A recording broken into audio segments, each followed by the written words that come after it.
नमस्कार, मैं दीक्षा शर्मा। आप देख रहे हैं दैनिक न्यूज। राजस्थान के पूर्व मुख्यमंत्री और कांग्रेस के वरिष्ठ नेता अशोक गहलोत ने मुंबई दौरे के दौरान भाषा और धर्म के मुद्दों पर बड़ा बयान दिया है।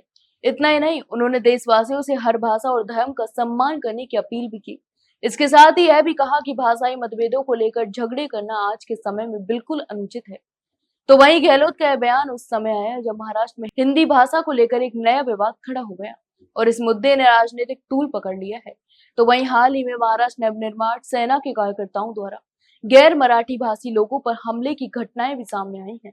इन हमलों का कारण यह बताया जा रहा है कि कुछ लोगों ने सार्वजनिक स्थानों पर मराठी की बजाय हिंदी या अन्य भाषाएं बोलने की कोशिश की थी।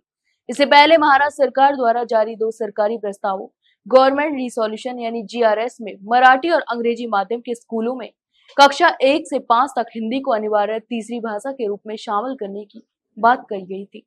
इन प्रस्तावों के खिलाफ मन से शिवसेना यानी यूबीटी और कांग्रेस समेत कई विपक्षी दलों ने भी विरोध किया।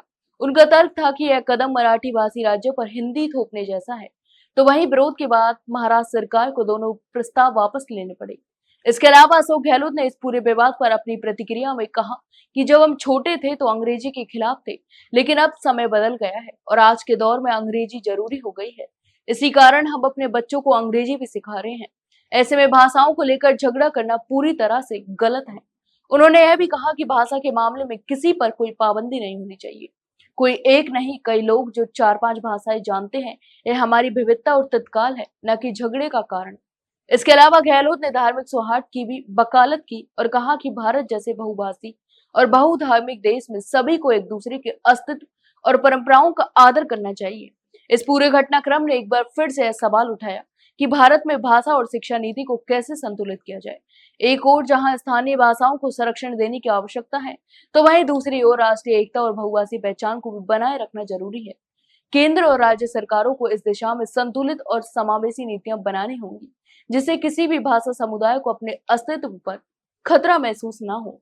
तो वहीं अशोक गहलोत का बयान उस समय आया जब देश में भाषाई और सांस्कृतिक विविधता को लेकर कई तरह की बहसें चल रही हैं। उनका संदेश स्पष्ट है कि भारत की एकता उसकी विविधता में है और उसे बनाए रखने के लिए हमें हर भाषा और धर्म का समान रूप से सम्मान करना चाहिए। तो वहीं भाषाई विवादों की बजाय आपसी संवाद और सहयोग की जरूरत नहीं है। तो आप इस पूरे मामले पर क्या सोचते हैं, हमें कमेंट बॉक्स में कमेंट करके जरूर बताएं। वहीं जानकारी अच्छी लगी तो वीडियो को लाइक और शेयर जरूर करें और हाँ, चैनल को सब्सक्राइब करना ना भूलें। फिलहाल के लिए इतना ही, जल्द मिलते हैं एक नई जानकारी के साथ। तब तक के लिए नमस्कार।